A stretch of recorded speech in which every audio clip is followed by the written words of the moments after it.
Hi అండి అందరికీ welcome to my channel. నేను ఇక్కడ కంప్యూటర్ బ్లౌజ్ కటింగ్ ఎలా చేసుకోవాలో చూపిస్తానండి. ముందుగా మొబైల్ని రొటేట్ చేసి పెట్టండి, అప్పుడు మీకు మార్కింగ్ అనేది నీట్గా కనిపిస్తుంది. ముందుగా ఇక్కడ నేను లైనింగ్ని అయితే ఐరన్ చేసి పెట్టుకున్నానండి. ఇక్కడ 2 లేయర్స్ మీద ఉన్నదాన్ని మనకు ఆపోజిట్లో ఉండేలా పెట్టుకోవాలి. ఇప్పుడు వేస్ట్ క్లాత్ కటింగ్ కోసం అయితే ఒక లైన్ అయితే మార్క్ చేసుకుంటున్నాను. అలాగే హెమ్మింగ్ పట్టీ కోసం ఇంకో లైన్ అయితే మార్కింగ్ చేసుకుంటున్నాను. ఇప్పుడు ఏదైతే ఆల్తీ బ్లౌజ్ ఉంటుందో అది తీసుకొని ఇక్కడ నేను చూపిస్తున్న విధంగా నీట్గా అయితే సర్దుకోండి. ఎక్కడ కూడా ఫోల్డింగ్ అనేది లేకుండా కరెక్ట్గా నీట్గా పెట్టేసుకోండి. అప్పుడే మనకు మెజర్మెంట్స్ అనేవి కరెక్ట్గా వస్తాయి. ఇప్పుడు బ్లౌజ్ లెంత్ని అయితే చూసుకోవాలండి. ఇక్కడ షోల్డర్ జాయింట్స్ ఉంటాయి కదా, ఈ జాయింట్స్ దగ్గర నుంచి కింద టక్స్ వేసుకుంటాం కదా మనము, ఆ టక్స్ వరకు ఇలా లైట్గా లాగి అయితే చూసుకోవాలి. ఇక్కడ నాకు 16 ఇంచులు అయితే వచ్చింది, నేను ఇక్కడ రాసుకుంటున్నాను. అలాగే ఇప్పుడు చెస్ట్ ఎంత ఉందో చూసుకోవాలండి. చెస్ట్కి అవతల ఇవతల సంఖ భాగం ఉంటుంది కదా, ఆ సంఖ భాగం దగ్గర అయితే చెస్ట్ లూజ్ అయితే తీసుకోవాలి. చెస్ట్ వచ్చేసి 19 ఇంచులు అయితే వచ్చిందండి. అలాగే ఇప్పుడు నడుము లూజ్ అయితే తీసుకోవాలి. ఇక్కడ నడుము లూజ్ వచ్చేసి కింది భాగంలో ఎంత ఉందో చూసుకోవాలి. ఇక్కడ నడుము లూజ్ వచ్చేసి 14.5 అయితే వచ్చిందండి. అలాగే ఇప్పుడు నెక్ అనేది మార్కింగ్ చేసుకోవాలి. కింది పక్క మనకు వీప్ పట్టి ఉంటుంది కదా, ఆ వీప్ పట్టి దగ్గర అయితే మనం మెజర్మెంట్స్ తీసుకోవాలి. ఇక్కడ నాకు 3.35 అయితే వచ్చింది. ఆ 3.35ని ఇక్కడైతే మార్కింగ్ చేసేసుకుంటున్నాను. నెక్ లెంత్ అయితే మార్కింగ్ చేసుకున్నాం కదా. ఇప్పుడు ఆమ్ రౌండ్స్ ఎంత ఉన్నాయో చూసుకోవాలి. ఆమ్ రౌండ్స్ చూసుకునేటప్పుడు బ్లౌజ్ని ఎప్పుడు కూడా బ్యాక్ సైడ్ తిప్పి మాత్రమే చూసుకోవాలండి. అప్పుడే మనకు ఆమ్ రౌండ్స్ అనేది కరెక్ట్గా వస్తాయి. ఫ్రంట్ సైడ్ తీసుకుంటే సరిగా రావు. ఇక్కడ నేను చూపిస్తున్న విధంగా పైన షోల్డర్ జాయింట్ దగ్గర నుంచి మనకు ఆమ్ రౌండ్స్ జాయింట్స్ ఉంటాయి కదా, అంతవరకు లాగి చూసుకోవాలి. ఇక్కడ నాకు ఆమ్ రౌండ్స్ వచ్చేసి 9.5 వచ్చాయి. అలాగే ఇప్పుడు ఈ మార్కింగ్లని క్లాత్ మీద అయితే మార్కింగ్ చేసేసుకుందాము. ఇక్కడ లెంత్ వచ్చేసి 16 ఇంచులు అయితే వచ్చింది కదా, ఈ 16 ఇంచులకి 1/2 ఇంచు ఎక్స్ట్రా మార్కింగ్ చేసుకోవాలి. అంటే 16.5కి మార్కింగ్ చేసుకోవాలి. ఇదే మార్కింగ్ కొద్దిగాపాటి దూరంలో అయితే మార్కింగ్ చేసుకోవాలి. అలాగే ఇప్పుడు చెస్ట్ వచ్చేసి మనకు 19 ఇంచులు అని చెప్పాను కదా, 19 ఇంచులు ఉన్న వాళ్ళకి నేను షోల్డర్ వచ్చేసి 5.5 ఇంచులు అయితే పెట్టుకుంటానండి. ఈ 5.5 ఇంచుల్లోంచి 3 ఇంచులు వచ్చేసి షోల్డర్కి, అలాగే మిగిలిన 2.5 ఇంచులు వచ్చేసి నెక్కి అయితే మార్కింగ్ చేసుకున్నాను. ఇప్పుడు ఆమ్ డౌన్స్ అనేది మార్కింగ్ చేసుకోవాలి. ఆమ్ డౌన్స్ వచ్చేసి 6 ఇంచులు పెట్టుకుంటే సరిపోతుంది. ఇప్పుడు ఈ 6 ఇంచుల దగ్గర మనము చెస్ట్ మార్కింగ్ అయితే చేసుకోవాలి. చెస్ట్ మార్కింగ్ వచ్చేసి మనకు 19 ఇంచులు కదా, ఈ 19 ఇంచుల్లోంచి సగానికి అయితే మార్కింగ్ చేసుకోవాలి. ఇక్కడ సగానికి వచ్చేసి మనకు 9.5 ఇంచులు అయితే వస్తుంది కదా, ఈ 9.5 ఇంచుల్ని ఇక్కడ ఆమ్ డౌన్స్ దగ్గర మార్కింగ్ చేసుకోవాలి. అలాగే ఇప్పుడు వేస్ట్ లూజ్ని అయితే మార్కింగ్ చేసుకోవాలి. 14.5లోంచి సగానికి అయితే మార్కింగ్ చేసుకోవాలి. 7.5 అయితే వస్తుందండి ఇక్కడ సగానికైతే. ఈ 7.5ని ఇక్కడ నడుము లూజ్ దగ్గర అయితే మార్కింగ్ చేసేసుకోవాలి. అలాగే టక్సులకైతే ఒక 1 ఇంచు ఎక్స్ట్రా అయితే మార్కింగ్ చేసేసుకోవాలి. ఇప్పుడు ఈ మార్కింగ్ అన్నిటినీ కలిపేసుకోవాలి. ఇక్కడ నేను చూపిస్తున్న విధంగా మార్కింగ్లన్నిటినీ ఇలా నీట్గా స్కేల్తో అయితే కలిపేసుకోండి. ఇక్కడ ఆమ్ రౌండ్స్ దగ్గర బాక్స్ లాగా వచ్చేలాగా అయితే మార్కింగ్ చేసేసుకోండి. అలాగే ఈ షోల్డర్స్ దగ్గర కూడా మార్కింగ్ అనేది చేసేసుకోండి. ఇక్కడ నెక్ దగ్గర మనకు మార్కింగ్ ఏం అవసరం లేదండి, వర్క్ బ్లౌజ్ అని చెప్పాను కదా. అలాగే ఇక్కడ ఎక్స్ట్రా కోసం నేను 2.5 ఇంచులు అయితే మార్కింగ్ చేసుకుంటున్నాను. ఇప్పుడు ఈ మార్కింగ్లను కూడా కలిపేసుకోవాలి. ఇప్పుడు ఆమ్ రౌండ్స్ దగ్గర మనం రౌండ్ తీసుకోనికి 1.5 ఇంచులకి తీసుకోవాలి. ఏ బ్లౌజ్కైనా 1.5 ఇంచులు తీసుకుంటే సరిపోతుందండి. ఈ 1.5 ఇంచులు తీసుకున్న దగ్గర నుంచి మనము రౌండ్ అనేది కలుపుకోవాలి. ఇక్కడ నేను చూపిస్తున్న విధంగా రౌండ్ స్కేల్ తీసుకొని ఇలా నీట్గా 1.5 ఇంచుల దగ్గరికి ఇలా రౌండ్గా గీసేసుకోండి. ఇక్కడ మనకు మార్కింగ్ అనేటివి రెడీ అయిపోయినాయి కదండి. ఈ మార్కింగ్ ప్రకారం అయితే కటింగ్ అయితే చేసేసుకుందాము. బ్యాక్ పార్ట్ అయితే రెడీ అయిపోయింది కదండి. ఇక్కడ మనము నెక్కులు అనేది కట్ చేసుకోకూడదండి, వర్క్ బ్లౌజ్ అని చెప్పాను కదా. అలాగే ఇక్కడ మనము షోల్డర్ పాయింట్ దగ్గర ఒక డాట్ అయితే వేసుకోవాలి, కుట్టుకునేటప్పుడు ఈజీగా ఉండడానికి. అలాగే సెంటర్కి ఒక డాట్ వేసుకోవాలి. ఇక్కడ నేను టక్స్లకని 1 ఇంచ్ అయితే ఎక్స్ట్రా పెట్టాను కదా. నేను టక్స్లు అనేవి ఫస్ట్ వేసుకుంటానండి, అందుకు ఇక్కడ సెంటర్కి ఒక డాట్ అనేది వేసుకోవాలి. ఇక్కడ మనకు బ్యాక్ పార్ట్ అనేది రెడీ అయిపోయింది కదా. ఇప్పుడు ఫ్రంట్ పార్ట్ ఎలా కట్ చేసుకోవాలో చూపిస్తానండి. ఫ్రంట్ పార్ట్ కోసం అయితే ఇలా 2 లేయర్స్ ఉన్నదాన్ని మన సైడ్కి అయితే పెట్టేసుకోవాలి. ఈ క్లాత్ మీద బ్యాక్ పార్ట్ని క్రాస్గా అయితే పెట్టేసుకొని ఇప్పుడు బ్యాక్ పార్ట్ ఎలా ఉందో సేమ్ అలాగే ఫ్రంట్ పార్ట్కి కూడా మార్కింగ్లు పడేలాగా ఇక్కడ నేను చూపిస్తున్న విధంగా సేమ్ బ్యాక్ పార్ట్ ఎలా ఉందో అలా మార్కింగ్ అయితే చేసేసుకోండి. ఎక్కడ కూడా లోపలికి బయటికి అలా లేకుండా నీట్గా అయితే మార్కింగ్ అయితే చేసేసుకోండి.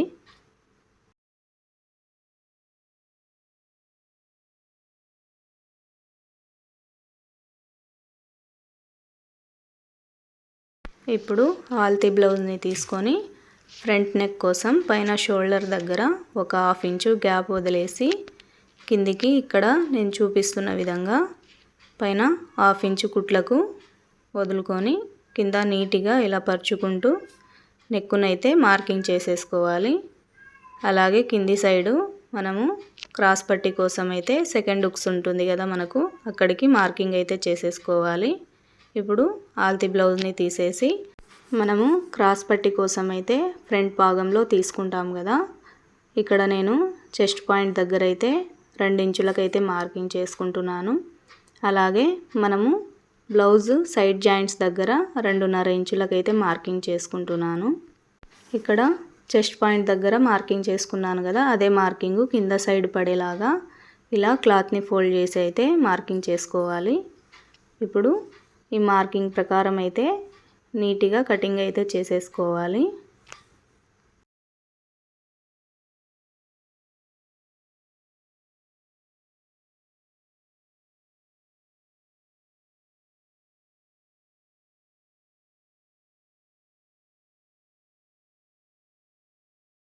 ఇక్కడ నేను సంక జాయింట్ల దగ్గర చిన్న డాట్ అయితే వేసుకుంటున్నానండి, ఫ్రంట్కి బ్యాక్కి మనకు స్టిచ్చింగ్కి ఈజీగా ఉండేలాగా. అలాగే ఇక్కడ బ్యాక్ సైడ్ కటింగ్ కాకుండా ఇలా నీట్గా ఫ్రంట్ భాగము కటింగ్ అయితే చేసేసుకోవాలి. ఇప్పుడు ఈ పైన ఉన్న బ్యాక్ పార్ట్ని అయితే తీసేసి ఇప్పుడు ఈ మార్కింగ్ ప్రకారం నేను ఇక్కడ చూపిస్తున్న విధంగా అయితే మార్కింగ్ చేసేసుకోండి. ఇక్కడ మనకు చెస్ట్ పాయింట్ ఉంది కదా, ఈ చెస్ట్ పాయింట్ని కలుపుతూ ఇక్కడ లాస్ట్ డాట్ ఉంది కదా, ఆ డాట్కి నీట్గా ఇలా నేను చూపిస్తున్న విధంగా అయితే మార్కింగ్ అయితే చేసేసుకోండి.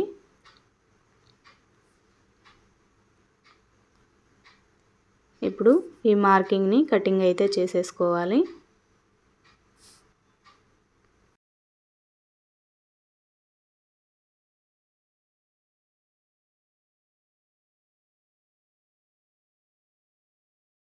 మనకు ఫ్రంట్ నెక్ అని తెలియనికి ఇక్కడ చిన్న డాట్ అయితే వేసుకుంటున్నానండి. ఫ్రంట్ నెక్కి మార్కింగ్ తీసుకున్నాం కదా మనము, ఆ మార్కింగ్ దగ్గర చిన్న డాట్ అయితే వేసుకోవాలి. అలాగే ఇక్కడ షోల్డర్ పాయింట్ దగ్గర కూడా ఒక డాట్ని అయితే వేసేసుకోవాలి. ఇప్పుడు ఇక్కడ లోతు తీసుకోవడం కోసము మనము సెంటర్ పాయింట్లో ఒక 1/2 ఇంచుకి అయితే మార్కింగ్ చేసేసుకోవాలి. ఈ 1/2 ఇంచు దగ్గర నుంచి మనకు లోతు అయితే వస్తుంది. ఇక్కడ నేను చూపిస్తున్న విధంగా సంక జాయింట్ల దగ్గర నుంచి ఇలా చిన్నగా కలుపుతూ సెంటర్కి మనకు 1/2 ఇంచు దగ్గర నుంచి ఇలా కలుపుకుంటూ రావాలి. ఇప్పుడు ఈ కలుపుకున్న దాన్ని కటింగ్ అయితే చేసేసుకుందాము. మనకు లోతు వచ్చేసి ఎప్పుడు కూడా 1/2 ఇంచుకే తీసుకోవాలండి ఏ బ్లౌజ్కైనా, అప్పుడే మనకు ఫిట్టింగ్ అప్పుడు ముడతలు అలా ఏం లేకుండా నీట్గా బ్లౌజ్ అనేది సెట్ అవుతుంది. ఇప్పుడు టక్స్లకైతే నేను ఇక్కడ చిన్న డాట్ అయితే వేసుకుంటున్నానండి. అలాగే ఇక్కడ చెస్ట్ దగ్గర టక్స్ కోసం చిన్న డాట్ అయితే వేసేసుకుంటున్నాను. ఈ విధంగా డాట్ వేసుకుంటే మనకు కుట్టుకునేటప్పుడు కన్ఫ్యూజ్ కాకుండా నీట్గా స్టిచ్చింగ్ చేసుకోవచ్చు. అలాగే ఇక్కడ ఆర్మ్ రౌండ్స్ దగ్గర కూడా ఒక డాట్ అయితే వేసుకున్నాను. అలాగే హ్యాండ్స్ కటింగ్ ఎలా చేసుకోవాలో చూపిస్తానండి. వాళ్ళు నాకు లైనింగ్ వచ్చేసి కొద్దిగా ఎక్కువగానే ఇచ్చారండి. అతుకులు అలా ఏం లేకుండా నీట్గా స్టిచ్చింగ్ చేయాలని. ఇక్కడ నేను క్లాత్ ఎక్కువ ఉన్న సైడ్ అయితే ఇలా 4 మడతలుగా అయితే మడతేసుకున్నాను. ఇప్పుడు ఇలా మడతేసుకున్న దాని మీద హ్యాండ్ మార్కింగ్ ఎలా చేసుకోవాలో చూపిస్తాను. ముందుగా వేస్ట్ క్లాత్ కటింగ్ కోసం అయితే ఒక లైన్ అయితే మార్కింగ్ చేసుకుంటున్నాను. అలాగే మనము ఫోల్డింగ్ చేసి కుట్టుకుంటాం కదా, దానికోసమని ఇంకో లైన్ అయితే మార్కింగ్ చేసుకుంటున్నాను.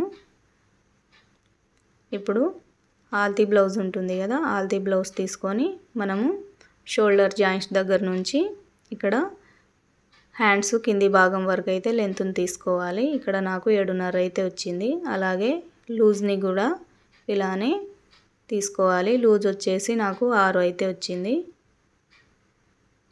ఈ 6 ఇంచులను అయితే ఇక్కడ మార్కింగ్ చేసుకున్నాను. అలాగే హ్యాండ్ లెంత్ను వచ్చేసి ఇక్కడ మార్కింగ్ చేసేసుకున్నాను.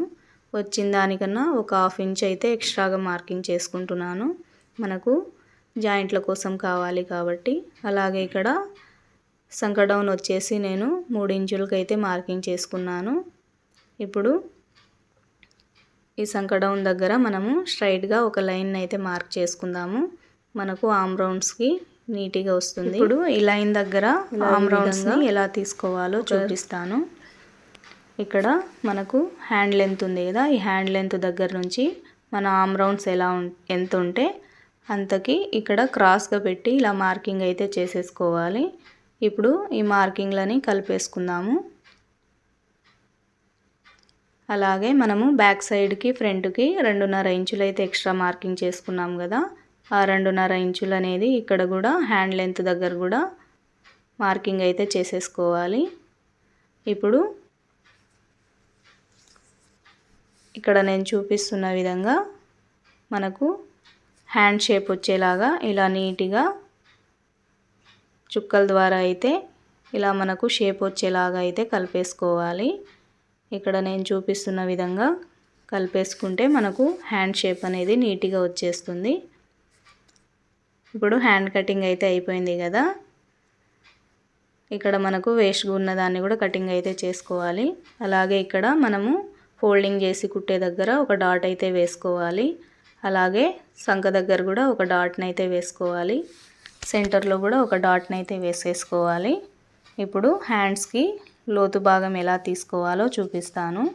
ఇక్కడ మనకు సంక దగ్గర నుంచి సెంటర్కి ఇలా మధ్యకి ఒక ఫోల్డింగ్ అయితే చేసేసుకోవాలి. ఈ ఫోల్డింగ్ దగ్గర ఒక 1/2 ఇంచుకి అయితే మార్కింగ్ చేసేసుకోవాలి. హ్యాండ్స్కి కరెక్ట్గా 1/2 ఇంచుకే మార్కింగ్ తీసుకోవాలండి. అప్పుడే మనకు హ్యాండ్ జాయింట్ అనేవి నీట్గా వస్తాయి, ముడతలు అలా ఏం లేకుండా. అలాగే మనము హ్యాండ్స్కి ఎలా మార్కింగ్ అయితే చేసుకున్నాము ఇక్కడ కూడా అదే విధంగా సెంటర్ నుంచి మనకు ఆ లాస్ట్ వరకు ఈ విధంగా ఈ షేప్ వచ్చేలాగైతే మార్కింగ్ చేసేసుకోవాలి. ఇప్పుడు ఈ మార్కింగ్ని కటింగ్ అయితే చేసేసుకోవాలి.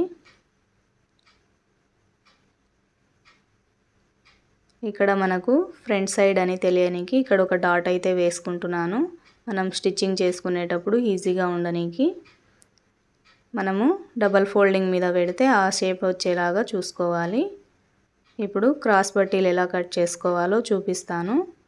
ఒకటేసారి నేను ఇక్కడ 4 లేయర్లు వచ్చేలాగైతే కటింగ్ చేసుకుంటున్నాను. మనకు 4 లేయర్లు లైనింగ్ వస్తే ఒక లేయరు మెయిన్ క్లాత్ వచ్చినా సరిపోతుంది. ఇక్కడ నేను ఉక్సుల సైడ్ అయితే 3.25 ఇంచుకి అయితే మార్కింగ్ చేసుకుంటున్నాను.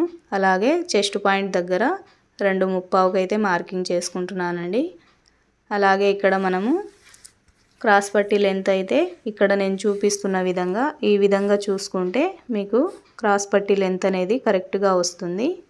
మనము మెయిన్ టక్స్ వేసుకోనికి డాట్ వేసుకున్నాం కదా, ఆ డాట్ని రెండింటిని ఈ విధంగా కలిపేసుకొని ఇక్కడ నేను చూపిస్తున్న విధంగా ఇలా కొలుచుకుంటూ వస్తే మనకు క్రాస్ పట్టీ లెంత్ అనేది కరెక్ట్గా వచ్చేస్తుంది.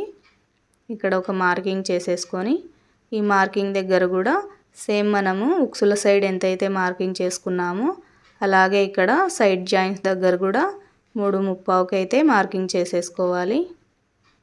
ఇప్పుడు ఈ మార్కింగ్లన్నిటినీ ఇలా షేప్ వచ్చేలాగైతే మార్కింగ్ చేసేసుకొని కటింగ్ అయితే చేసేసుకోవాలి.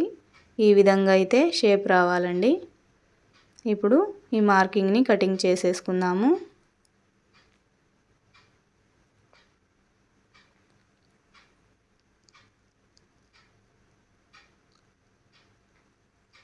అలాగే ఇక్కడ మనకు ఉక్సుల సైడ్ అని తెలియనికి ఒక డాట్ అయితే వేసుకుంటున్నాను. ఇక్కడ మనము లైనింగ్ క్లాత్ని అయితే కటింగ్ అయితే చేసేసుకున్నాం కదా. ఇప్పుడు మెయిన్ క్లాత్ కటింగ్ ఎలా చేసుకోవాలో చూపిస్తాను. ఇక్కడ మీరు బ్యాక్ అయినా తీసుకోవచ్చు లేదా హ్యాండ్స్ అయినా తీసుకోవచ్చు అండి. ఫస్ట్ కటింగ్కి నేనైతే ఇక్కడ హ్యాండ్స్ అయితే కటింగ్ చేసుకుంటున్నాను. హ్యాండ్ కటింగ్ కోసం అయితే మనము 2 సైడ్స్ ఉంటాయి కదా మనకు వర్క్ అనేది, ఆ వర్కులు 2 ఒకటే విధంగా సమానంగా ఉండేలాగైతే పెట్టేసుకోవాలి. ఇలా ఈ విధంగా నీట్గా చూసుకోండి. కింది సైడు పై సైడు కరెక్ట్గా ఉందా లేదా అనేది చూసుకున్న తర్వాత లైనింగ్ క్లాత్ని పెట్టి కటింగ్ అయితే చేసేసుకోవాలి. ఇక్కడ మనకు సెంటర్ అని తెలియనికి ఈ విధంగా టేప్తో ఈ వర్క్ అనేది ఎంత ఉందో చూసుకొని వచ్చిన దాంట్లోంచి సగానికి ఒక మార్కింగ్ అయితే చేసుకోండి. ఇక్కడ నేను పెట్టుకున్న విధంగా సగానికి మార్కింగ్ చేసుకొని అలాగే మనకు లైనింగ్ క్లాత్ సెంటర్ ఉంటుంది కదా, ఆ సెంటర్ పెట్టుకొని కటింగ్ అయితే చేసేసుకోవాలి.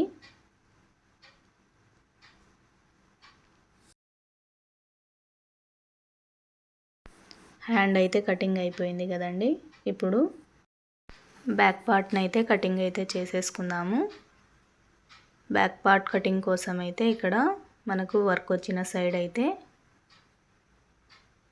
ఈ విధంగా నీట్గా పెట్టేసుకొని 2 షోల్డర్ సైడు కరెక్ట్గా ఉండేలాగైతే సెట్ చేసేసుకోవాలండి. కింది వరకు పై వరకు కరెక్ట్గా ఉండేలాగా పెట్టేసుకొని క్లాత్ని ఇలా నీట్గా పెట్టేసుకొని ఇప్పుడు దీని మీద లైనింగ్ క్లాత్ని అయితే పెట్టి కటింగ్ అయితే చేసేసుకోవాలి. ఇక్కడ మనకు నెక్కుకి మార్కింగ్ చేసుకున్నాం కదా, ఆ మార్కింగ్ కరెక్ట్ మనకు వర్క్ దగ్గర ఉండేలా పెట్టుకొని కటింగ్ అయితే చేసుకోవాలండి.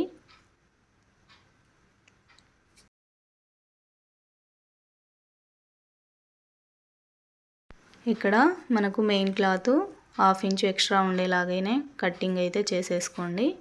మనకు స్టిచ్చింగ్ అప్పుడు ఎక్కువలు తక్కువలు కాకుండా మెయిన్ క్లాత్ కొద్దిగా ఎక్స్ట్రాగా కట్ చేసుకుంటే మనకు కుట్టుకునేటప్పుడు ఈజీగా ఉంటుంది. ఈ లైనింగ్ ప్రకారం అయితే కటింగ్ అయితే చేసేసుకోండి మెయిన్ క్లాత్ని.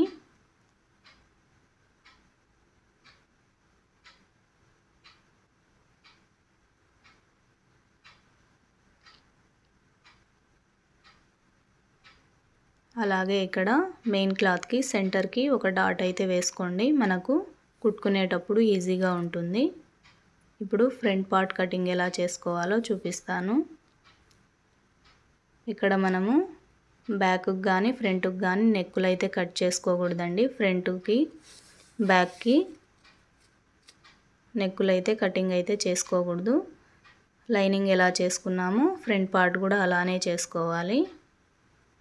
ఇక్కడ కరెక్ట్గా ఫ్రంట్ పార్ట్ కూడా నెక్కులు కరెక్ట్గా సరిపోయేలాగా పెట్టుకొని కటింగ్ అయితే చేసేసుకోవాలి.